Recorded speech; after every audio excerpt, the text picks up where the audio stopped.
We're going to get started. I'm joined by Mayor Pro Tem Ellen Cohen, Councilmember Jack Christie, and then, of course, Dr. Amy Castillo, the District Attorney, Harris County District Attorney Kim Ogg, the Houston Police Chief, Chief Art Acevedo, Emilee Whitehurst, who's the CEO of the Houston Area Women's Center, and then Dr. Stout, who is the Director of the Houston Forensic Science Center, and there will be others as well. Houston became one of the first major cities in the nation to eliminate its historic testing backlog of sexual assault kits in 2012, when it used city funds combined with federal funds to analyze all the kits. As part of that project, Houston also researched and learned what created the backlog in the first place and took measures to prevent a similar problem going forward. And since then, the Houston Police Department and the independent Houston Forensic Science Center, with the support and backing of the city, have made analyzing the kits and the handling of sexual assault cases a top priority. I will say we've also done in strong collaboration with the Harris County District Attorney's Office and have worked very closely with the DA, Kim Ogg. Today, we continue to lead Texas by becoming the largest city to pilot a DPS program to track virtually all rape kits in the state from the moment of collection all the way through prosecution. The tracking in Houston will begin in late May and will provide sexual assault survivors with a special password-protected portal so they too can know where the process is, where in the process their kit, after having gone through the invasive forensic exam. The only other cities in the statewide project are Arlington and San Antonio. But that is not all. The Houston Forensic Science Center has reestablished and expanded a task force that includes representatives from the District Attorney's Office, HPD, the Harris County Medical Examiner's Office, victim advocates, forensic nurses, and the Sheriff's Office as well. And to make sure justice is served, these folks need to work together and collaborate to identify issues and improve the processes. And that is what this task force will do. On a third front, the Forensic Science Center's elimination of any serious backlog in rape kits makes room for the center to use an $80,000 state grant to show 19 rural counties in West Texas how to get their rape kits analyzed in a more timely manner. And again, we're at the vanguard of all of these efforts. Now, let me just stop for a moment to introduce Dr. Amy Castillo, the Houston Forensic Science Center Chief Operating Officer and Vice President. Dr. Castillo. Thank you, Mayor Turner. Thank you for your support and for being here today, helping us announce these initiatives. I'd also like to thank the District Attorney Kim Ogg, Chief Art Acevedo, the Houston Area Women's Center. We also have a lot of forensic nurses here with us, as well as Dr. Stacy Mitchell, who's an HFSC board member and an actual member of our original task force from our project when we tested the backlog kits. Without the support of all of these people, none of this would be possible. It's amazing to live in a city and work in a city where there's a constant commitment to continuously improving the response to sexual assault. So as the mayor mentioned, we're really excited that Houston is going to be taking part in the pilot for the sexual assault kit tracking software. So the sexual assault kit tracking software will actually be launched statewide in September. However, because of the amazing partnerships we have, the Houston Forensic Science Center, along with Harris Health, the Texas Forensic Nurse Examiners, HPD, the Harris County District Attorney's Office, as well as the victim advocacy groups in Houston, are going to start piloting that program at the end of May. So what does that mean? It means that starting in the end of May, all of the kits collected by the nurses in those hospitals will be tracked through the system. What this is great for survivors because they will have a secure portal where from that point forward, they will be able to monitor the progress of their kit through the process. The other thing we'd like to talk about is the reestablishment of our sexual assault kit task force. So we discovered back when we were working the original backlog of kits, the amazing things that we can do when we actually get all of the stakeholders in a room together that are involved in the sexual assault kit process. We found that getting the tracking put in place was the perfect opportunity to actually reestablish that group, and not just reestablish it, but also expand it. So the original group was focused on HPD, and also at that time, the HPD Crime Lab. So now we've actually been able to include the Harris County Sheriff's Office, as well as the Harris County Institute of Forensic Science, and our local DPS lab. What our plan is to meet every other month and basically get all of the decision makers of these stakeholders in a room and be able to talk through any bottlenecks we're running into, how the tracking is going, and in that room be able to make decisions. And that's how we can make improvements to the sexual assault response continuously from this point forward. The last thing is we're really excited that the City of Houston was awarded an $83,000 grant. The $83,000 grant actually came from a crowdfunding bill that Representative Nieve pushed through a couple of years ago, where people can donate $1 when they're renewing their driver's license or their registration. So how this money will be used is we're actually going to be able to test 60 kits from 19 rural agencies in West Texas. The reason this came up is as we were talking through the challenges that tracking does present, we were able to collaborate. Our forensic biology manager, Courtney Head, was able to collaborate with Susie Stiegler, who works at the Hendrick Medical Center in Abilene, to talk about the issues that some of the rural areas of Texas face that in Houston sometimes we take for granted. So when a kit is collected at the Hendrick Medical Center, it could be that an officer has to drive hundreds of miles to come back and get that kit, which presents a challenge in how then that kit's going to be tested. And so what this grant is going to allow us to do is have those kits shipped directly from that medical center to the Houston Forensic Science Center, where the kit will be tested, and the results will be sent back to the investigators, and the tested kit can be sent back to be stored. So this removes a lot of logistical issues that are faced in the rural counties. And with that, I want to turn it over to District Attorney Kim Ogg to talk about how this impacts the DA's office. Thank you, Dr. Castillo. Thank you, Houston Forensic Science Center and Mayor Turner, for being leaders in the fight to handle sexual assault victims in a more humane and effective way, including their case prosecution. Evidence is the heart of every criminal case, and the way we handle evidence can both exonerate and convict people. It is the single most important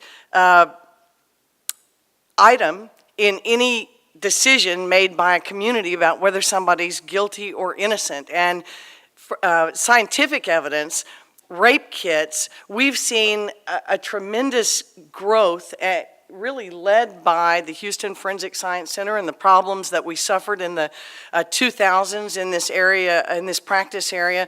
We've seen a lot of leadership and growth in the way we handle evidence, and this is really the cherry on top of the sundae, because for victims to be able to track their own evidence gives them the sense of power that is lost in their violent attacks. Houston is, again, breaking ground in an area that we consider terribly important to many Houstonians. You may or may not know somebody who's been affected by the crime of rape. It has affected my family. My mother was kidnapped by a rapist in the early 60s, and so anything, I'm aware of people who weren't treated after the crimes that they suffered, and anything we can do to minimize the trauma, including the correct and appropriate handling of evidence with access to the victims, is a major step forward. By piloting the tracking program, we're helping all of Texas take the next significant step toward providing stakeholders, but especially survivors, something they've been requesting for years, that ability to access the information. We saw, after the backlog was handled by the City of Houston and by HPD, we saw 1,000 matches in the system we call CODIS, the DNA database nationally. These are 1,000 potential investigations and actual cases that bring rapists to justice.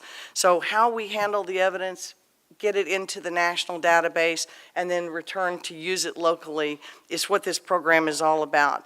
Helping rural counties handle a crime that they are generally under-resourced to manage well and easily is something you should also be commended for, Mayor. This partnership that your Forensic Science Institute has led, along with your chief in this incredible work that the Sex Crimes Division does, affects people every day. And so I just want to thank everyone for their partnership. This is exactly the kind of thing we've needed. I don't have to tell Councilmember Knox the challenge that cops and lawyers have with evidence is ongoing. It's historic, and I think this is the brightest thing we've done in this area of crime in a long time. Thank you. Thank you, Chief Acevedo. Well, good morning. Thank you, Mayor, as always, for your leadership and for always standing up in this city for the victims of crime and for making crime fighting, especially fighting violent crime, a top priority. And I stand here today with all these great leaders, and obviously Commander Angelo, who's part of our Special Victims Division that works so diligently on investigating these crimes. And we all know the history of the Houston Crime Lab and the challenges it went through, but with challenges come opportunities. And I think that this city, this police department, this DA's office, we all came together to say, Houston, we have a problem. How do we fix it? We got to work. We fixed it. We put together a task force, working groups. You've identified a great leader in Dr. Stout and his team that continue to take those successes that we've enjoyed and looking for the next opportunity. And today I'm really proud to say that as a result of the work that went in initially on the backlog, and a lot of people think the backlog had to do only with we didn't have enough labs. Part of that was it was an economic decision that many departments made, that if it was a known assailant, we didn't necessarily process it, not understanding that the person that may rape their spouse may have raped someone else. And we found out after we took on this challenge that we had over 1,000 hits. And our investigators learned that through aggressively pursuing the sexual assault nurse examination when victims come in, that we can actually not just solve a rape, but we can stop the next rape, and most importantly, we can bring justice to women, sexual assault survivors that cry out, scream out, and demand and obviously deserve to have justice. And so I'm so grateful, Mayor, and to everyone up here, and Dr. Stout and everyone that's involved in the public health, that we're taking this to the next step, which will now be a reconstitution of a workforce, of the task force, to see what's the 22nd century, not the 21st century, what's the 22nd century approach to bringing victims justice and suspects to justice. Think about this. Our number one force multiplier in this welcoming city that you so clearly understand and your council colleagues is the public itself. If we don't create a safe space for victims to come forward, if we don't start with the notion that we do believe you, that we will start our investigation, we believe, I believe, you believe, we're not going to have people report this crime that we know goes underreported so often in society. But our force multiplier is the public, Mayor, and the ability for victims, the unknown status is really creates, I think, some trauma for victims. Well, they don't know where is their case, where is their sample, and now to have the ability to track your sample, I think is just tremendous. So I want to just say, as a father, as a husband, as an uncle, as a Houstonian, thank you to everyone that made this happen.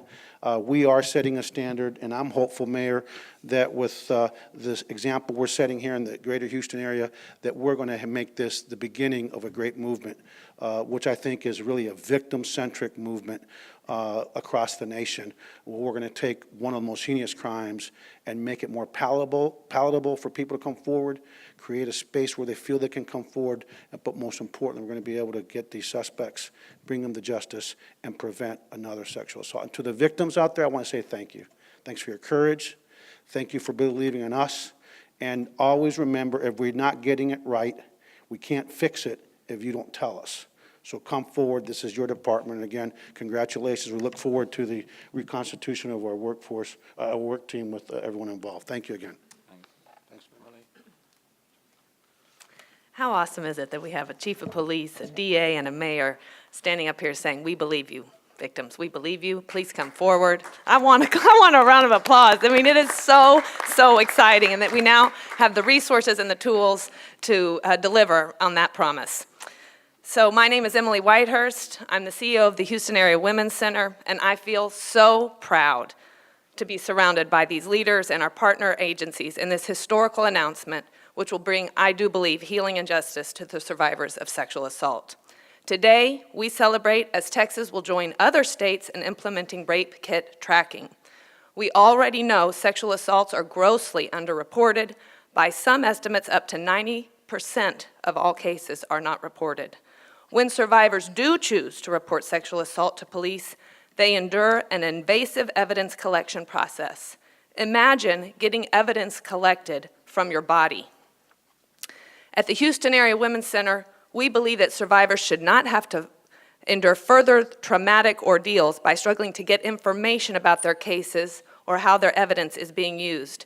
And so we are truly pleased that this new rape kit tracking system is going to include a mechanism for survivors to check on both the status of those kits and its location, empowering survivors with information.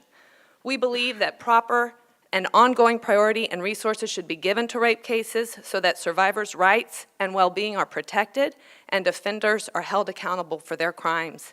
And we hope that because the systems here are now going to be so much more responsive, that we can increase survivor engagement and that they are more willing to come forward and report.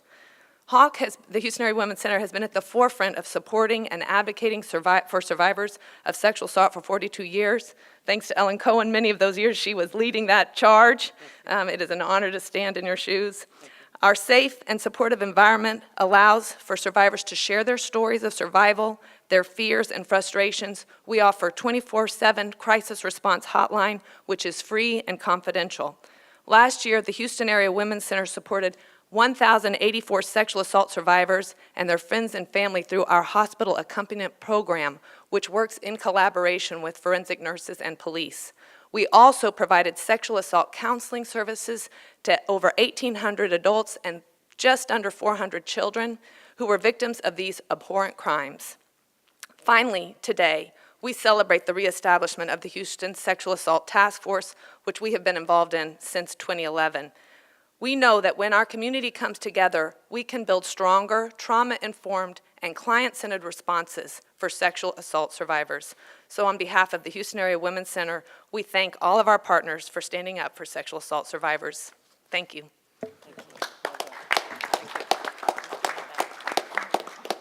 And I tell you what, Dr. Stout, why don't you come and give us the last word over the Houston Forensic Science Center.